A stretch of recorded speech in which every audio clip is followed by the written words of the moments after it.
Hello दोस्तों, स्वागत है आप सभी का अपना स्टडीज लिंक यूट्यूब चैनल पे। मेरा नाम अंशिका सृष्टि है। फ्रेंड्स, कुछ दिनों पहले मैंने आपका एक डाउट क्लियरिंग सेशन वीडियो बनाया था और उस पे फ्रेंड्स उसी वीडियो पे बहुत सारे आपके डाउट्स आ गए। दीदी मुझे समझ नहीं आ रहा है यहाँ पे कैसे होगा, मेरी इस सब्जेक्ट में ये आ गया है, कौन सी कैटेगरी से फॉर्म फिलअप होगा। बिकॉज फ्रेंड्स अब आप जान रहे हो क्या आ चुका है आपका सितंबर, और ये सितंबर ऐसा है जिसमें आपके कंपार्टमेंट एग्जाम का फॉर्म फिलअप का काम होने वाला है। आप सभी बिल्कुल टेंशन मत लेना, जितने भी गाइड्स होंगे फॉर्म फिलअप करने से पहले मैं आपको सारी चीजें डिटेल में समझा दूंगी और उसके बाद फ्रेंड्स आप अच्छे से अपने फॉर्म फिलअप कर पाओगे। बिकॉज फ्रेंड्स बच्चों को पता नहीं होता है कि क्या करे कैसे करे, और वो फॉर्म फिलअप कर देते हैं और फिर बाद में वो आके कमेंट करते हैं दीदी मेरे फॉर्म फिलअप में ऐसे हो गया, यहाँ पे गलती हो गया, अब हम क्या करें। देखो फ्रेंड्स, बार बार आपको यहाँ पे फॉर्म फिलअप में सुधार करने का मौका नहीं मिलेगा। एक बार करना है, अच्छे से फॉर्म फिलअप का काम करना है। अभी उसकी हम बात नहीं करते हैं बिकॉज वो आने ही वाला है आपका फॉर्म फिलअप का डेट, तो मैं आपको उसके बारे में अलग से एक डिटेल वीडियो बता दूंगी जैसे ही आपका फॉर्म फिलअप आएगा। जितने भी अपडेट आएंगे फ्रेंड्स सीबीएसई से आपके कंपार्टमेंट को लेकर, वो सारे अपडेट मैं आप तक जरूर पहुंचाऊंगी।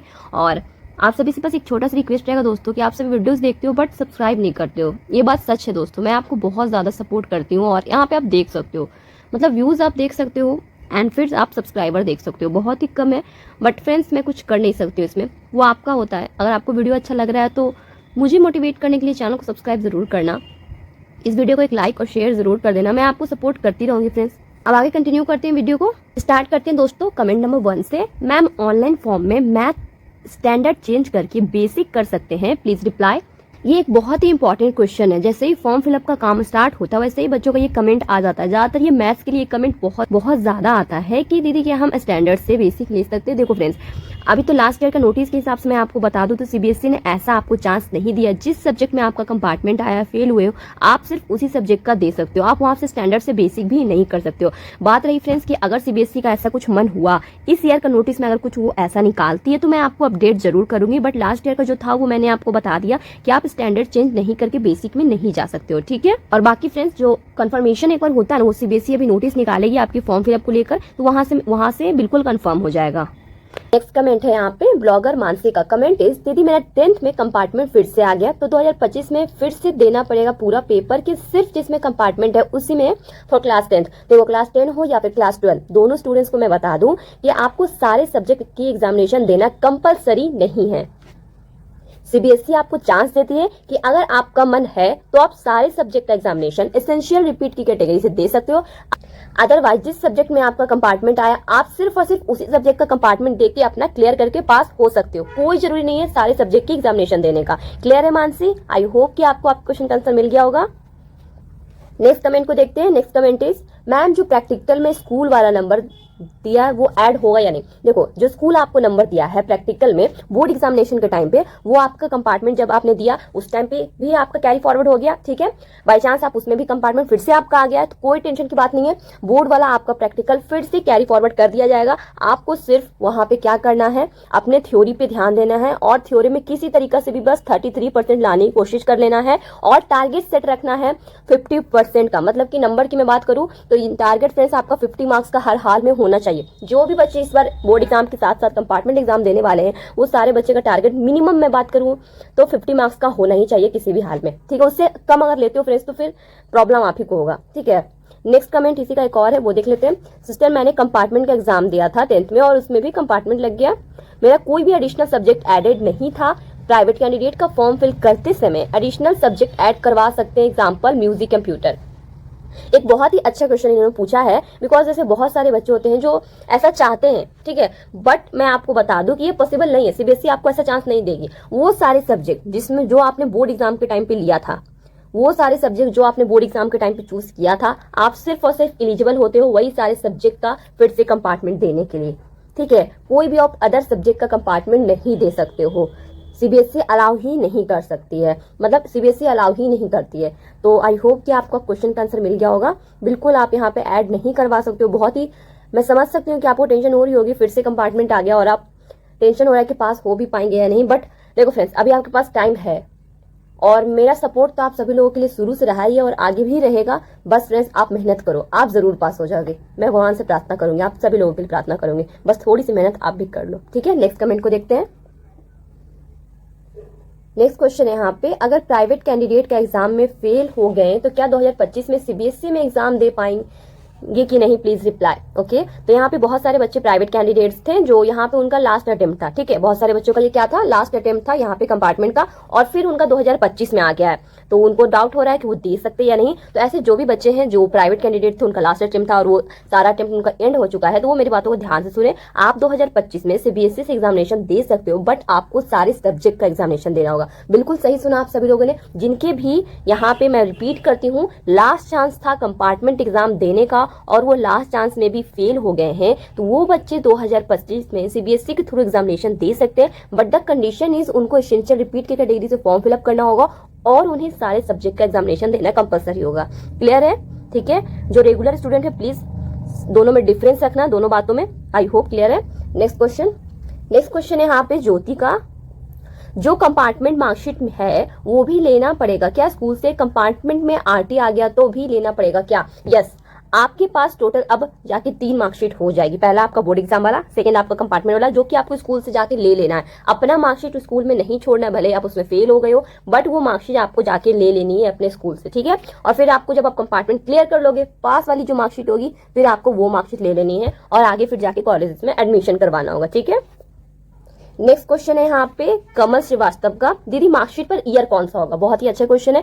ईयर की मैं बात करूं, जिस ईयर में आप पास आउट होगे वही ईयर रहेगा। अभी आपने एग्जामिनेशन 2024 में दिया था, ठीक है, तो आपका ईयर 2024 रहेगा, बट अब आप देने वाले हो 2025 में, तो वहां पे देखो फ्रेंड्स, अब आपका 2025 रहेगा। आप सोचोगे कि 2024 आपका मार्कशीट पर रहे, आपको पता ना चले किसी को कि आपने 2000 कंपार्टमेंट दिया है, 2025 में एग्जामिनेशन नहीं दिया, ऐसा सोचोगे तो ऐसा पॉसिबल हो नहीं पाएगा। आपका जो डेट है वो 2025 वाला ही होगा। ठीक है, नेक्स्ट क्वेश्चन है, मैं कॉलेज में बीबीए कर रही हूँ, लेकिन मेरा अकाउंटेंसी में आरटी है 6 सब्जेक्ट के कारण मेरा ओवरऑल पास था। जुलाई में दिया था लेकिन आरटी हटा नहीं। मैं अगले साल किस कैटेगरी में एग्जाम दूंगी as a private candidate? Please tell me ma'am. Okay, मुझे समझ आ गया कि आप क्या पूछना चाह रहे हो। देखो, आपकी जिस सब्जेक्ट में आरटी आया है अकाउंटेंसी, आप उस सब्जेक्ट का इंप्रूवमेंट नहीं दे सकते हो। भले ही आपका ओवर रिजल्ट पास क्यों ना रहा हो, बट आप उस सब्जेक्ट का इंप्रूवमेंट नहीं दे सकते हो। आपको उस सब्जेक्ट का कंपार्टमेंट ही देना होगा। इंप्रूवमेंट देने का कंडीशन यही होता है कि आप उस सब्जेक्ट में पास हो। तो आप उस सब्जेक्ट में अगर पास ही नहीं हो, आरटी आया है, तो आप उस सब्जेक्ट का इंप्रूवमेंट नहीं,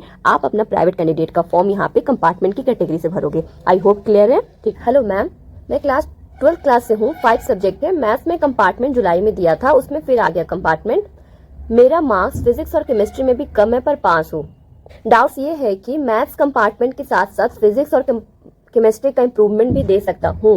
अगर नहीं दे सकते तो अगर मैं ऑल 5 सब्जेक्ट का दे सकता हूँ, तो अगर मेरा मार्क्स पासिस सब्जेक्ट में लो आया है तो कौन सा मार्क्स मिलेगा, 2024-25 वाला या 2023-24 वाला? ठीक है, ये जो आपका क्वेश्चन है उसको मैं बहुत ही अच्छे से क्लियर कर देती हूँ। ध्यान से आप मेरी सारी बातों को सुनना। यहाँ पे देखो, फर्स्ट ऑफ ऑल मैं आपको इस बात को क्लियर कर देती हूँ कि आप एक बार में कंपार्टमेंट और इम्प्रूवमेंट का फॉर्म दोनों एक साथ फिलअप नहीं कर सकते हो। क्लियर है? कंपार्टमेंट और इम्प्रूवमेंट आप एक साथ नहीं दे सकते हो। आप सिर्फ कंपार्टमेंट दोगे या फिर सिर्फ इम्प्रूवमेंट दोगे। रहा बात कि आपका कौन से सब्जेक्ट में आप का कंपार्टमेंट फिर से आ गया है, आपका फिर से यहाँ पे मैथ्स में कंपार्टमेंट आ गया है। तो जो क्लास 12 के बच्चे होते हैं उनको सिर्फ एक सब्जेक्ट में कंपार्टमेंट देने का मौका दिया जाता है। ठीक है, बोर्ड 2025 की हम बात करें तो उस वक्त आप चाहे तो टोटल 5 सब्जेक्ट का एग्जामिनेशन फिर से दे सकते हैं। ठीक है, टोटल 5 सब्जेक्ट का एग्जामिनेशन आपको एसेंशियल रिपीट की कैटेगरी से देना होगा, या फिर आप सिर्फ मैथ की एग्जामिनेशन दे सकते हैं और अदर का नहीं दे सकते हैं। क्लियर है?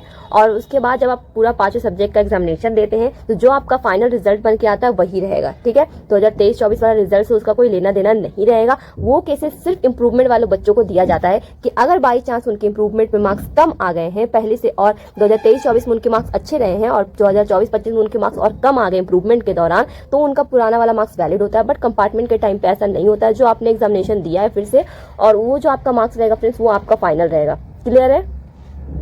तो मैं तो आपको यही सजेस्ट करूंगी कि आप सिर्फ अपने मैथ्स का अच्छे से प्रिपरेशन करो और उसमें पास होने की पूरी कोशिश करो। ठीक है, आई होप कि आपको आपके क्वेश्चन का आंसर मिल गया होगा। नेक्स्ट क्वेश्चन देखते हैं। मैम, सेकेंड टाइम कंपार्टमेंट का पेपर कोई भी सिटी से दे सकते हैं क्या, फिर पहले सेम सिटी रहेगा? State please reply. यहाँ पे देखो, मैं क्लियर कर देती हूँ कि जब आपका फॉर्म फिलिंग अब कुछ ही दिनों में फ्रेंड्स स्टार्ट हो जाएगा, नोटिस आने वाला है, जल्दी आ जाएगा, अपडेट कर दूंगी मैं आपको। प्लीज चैनल को सब्सक्राइब कर लेना।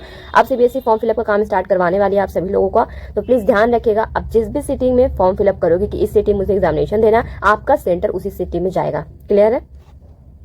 तो फॉर्म फिलअप फ्रेंड्स बहुत ही ध्यान से करना, सारी डिटेल्स को आपको बहुत ही ध्यान से फिलअप करना होगा, बहुत ही ध्यान देना। मैं आपको गाइड जरूर करूंगी, चैनल से जुड़े रहिएगा। नेक्स्ट कमेंट है, यहाँ पे बहुत सारे बच्चे यही कमेंट कर, इसलिए मैं इसको रिप्लाई एक बार कर देती हूँ। बहुत सारे पूछ रहे हैं कि दीदी जो हमारा कंपार्टमेंट का बहुत सारे बच्चे पास हो गए हैं तो उनकी मार्कशीट ओरिजिनल कब आएगी। देखो अब सितंबर आ चुका है तो 1 मंथ का टाइम बीत चुका है, तो अब हो सके फ्रेंड्स जो आपकी ओरिजिनल मार्कशीट है वो आपको मिल जाए, ठीक है। और जो मार्कशीट आई होगी वो आपका डिजिलॉकर पे आ गया होगा, एक सब्जेक्ट वाला मार्कशीट, और पूरा कंबाइंड मार्कशीट आने में फ्रेंड्स यहाँ पे टाइम थोड़ा सा लग सकता है, तो थोड़ा सा आपको इंतजार करना होगा। नेक्स्ट कमेंट है यहाँ पे प्रियदर्शनी का, दीदी मेरा 6 सब्जेक्ट था 12th में और फिजिक्स और मैथ में आरटी लग गई थी। फिजिक्स का कंपार्टमेंट दिया था, फिर से कंपार्टमेंट आ गया, क्या नेक्स्ट ईयर फिजिक्स और मैथ दे पाऊंगा मैं, प्लीज रिप्लाई। देखो आप नेक्स्ट ईयर सिर्फ एक सब्जेक्ट का ही दे पाओगे जिस सब्जेक्ट में आपका कंपार्टमेंट आया था, ठीक है, फिजिक्स का या फिर मैथ्स का। आप दोनों में से किसी एक की प्रिपरेशन अगर करोगे और टोटल आपके पास 6 सब्जेक्ट है तो आपका ओवरऑल रिजल्ट वहां पे पास आ जाएगा, ठीक है। तो आप फिजिक्स या मैथ्स में से किसी एक सब्जेक्ट की तैयारी बहुत ही अच्छे से करना स्टार्ट कर दो और फॉर्म फिलअप का काम हो स्टार्ट हो जाएगा फ्रेंड्स, तो आपको समझ आ जाएगा कि आप सिर्फ एक ही सब्जेक्ट का देने वाले हो, ये आपको कंफर्मेशन हो जाएगा। कंफर्मेशन कैसे होगा, जब आप फॉर्म फिलअप करते हो तो आप कौन से सब्जेक्ट के एग्जामिनेशन दे सकते हो वो ऑटो जनरेट होकर आता है, मतलब सीबीएसई का वो डेटा वहां पे फिट रहता है कि बच्चा इस सब्जेक्ट में फेल है, वो कंपार्टमेंट कैटेगरी से अप्लाई कर रहा है तो वो इस सब्जेक्ट में ही कंपार्टमेंट दे सकता है, किसी और सब्जेक्ट में नहीं, ठीक है। ऑटो जनरेट होकर वो चीज आ जाता है, तो वहां से आपको और क्लैरिटी मिलेगी। यहाँ से मैं आपको बता देती हूँ बस इतना ही कि आप दोनों में से किसी एक सब्जेक्ट का ही दे सकते हो, आप दोनों का क्लास 12 नहीं दे सकते हैं, ठीक है, क्लियर है। नेक्स्ट क्वेश्चन है यहाँ पे सानिया शर्मा का, बहुत सारे बच्चे इस टाइप का ही कमेंट कर रहे हैं कि उनका फिर से कंपार्टमेंट आ गया है, तो जो कंपार्टमेंट वाली मार्कशीट है उन्हें स्कूल से लेनी चाहिए या नहीं। देखो आपको जो भी मार्कशीट मिली है, भले ही आप उसमें फेल क्यों ना हो गए हो, बट वो आपकी एक मार्कशीट है, ठीक है, और वो आप तक आपके पास होनी ही चाहिए किसी भी हाल में। तो स्कूल से जाके प्लीज आप उसको कलेक्ट कर लो, टीसी भी ले लो स्कूल से जाके, और फिर एग्जामिनेशन देके पास हो जाओगे तो फिर आपको स्कूल से कोई मतलब स्कूल जाने की आपको जरूरत पड़ेगी नहीं, ठीक है। अब जो आपको रिजल्ट मिलेगा वो आपका घर पे पहुंचाया जाएगा, स्कूल में भी वो रिजल्ट नहीं आता है, तो प्लीज आप अभी से जाके स्कूल से ले लो, ठीक है। नेक्स्ट कमेंट है अंकुर ठाकुर का, मैम क्वेश्चन पेपर सेम रहेगा या डिफरेंट। बिल्कुल क्वेश्चन पेपर जो है वो आपका बिल्कुल सेम रहेगा, जो डेट शीट आएगी वो भी सेम रहेगी, तो अभी सब कुछ बिल्कुल आपके बोर्ड एग्जाम के जैसा ही रहेगा, कोई आपका डिफरेंस नहीं होने वाला है। ये हमारा आज का एक लास्ट कमेंट है अदिति सिंह का, दीदी एक कंपार्टमेंट में मैंने पास हो गई थी, अब मुझे दूसरे स्टेट में मुझे एडमिशन करना है, मैम मुझे मार्कशीट नहीं मिल रही है, एक कंपार्टमेंट एग्जाम का मार्कशीट कब तक आता है, मेरे स्कूल वालों ने टीसी बना दिया बट मुझे मुंबई में एडमिशन कराना है, मैम मुझे मार्कशीट चाहिए, कब तक आता है, और मैम मुझे आपने बहुत हेल्प किया है, थैंक यू, प्लीज रिप्लाई करना दी। यस ऑफ कोर्स मैं सभी की कमेंट का रिप्लाई करती हूँ, आपका भी कर रही हूँ, और यूर वेलकम। बहुत खुशी होती है जब कुछ ऐसा कमेंट देखते हैं कि शायद मैंने कुछ आपकी मदद की, अच्छा लगता है देख के। तो आपकी जो मार्कशीट है फ्रेंड्स वो सितंबर आ चुका है, रिजल्ट आपका अगस्त में ही आया था, तो हो सके कि 10 दिन में आपका मार्कशीट आ जाए, ठीक है। ओरिजिनल मार्कशीट को लेकर जाके आप एडमिशन करवा सकते हो, अदरवाइज फ्रेंड्स जो आपका डिजिलॉकर पे आता है मार्कशीट आप उसके थ्रू भी एडमिशन करवा सकते हो सकता है उसके थ्रू भी हो सकता है। आप एक बार कोशिश करके देखना, बात करके देखना कि वो मार्कशीट से हो सकता है या नहीं, और आपका हार्ड कॉपी फ्रेंड्स 10 दिन और वेट करो, शायद आ जाए, ठीक है। आई होप दोस्तों कि आपको आज का वीडियो अच्छा लगा हो। वीडियो अच्छा लगा हो तो जाते जाते प्लीज चैनल को सब्सक्राइब कर लेना फ्रेंड्स, आप सभी सब्सक्राइब नहीं करते हो, मैं बहुत ज़्यादा सपोर्ट करती हूँ आप लोगों को, बट आप लोग अपना सपोर्ट भी शो नहीं करते हो। प्लीज़ थोड़ा सपोर्ट करो इस चैनल को। वीडियो अच्छा लगा तो इस वीडियो को एक लाइक ज़रूर कर देना। मिलते हैं नेक्स्ट वीडियो में फ्रेंड्स, आप सभी को ऑल द बेस्ट।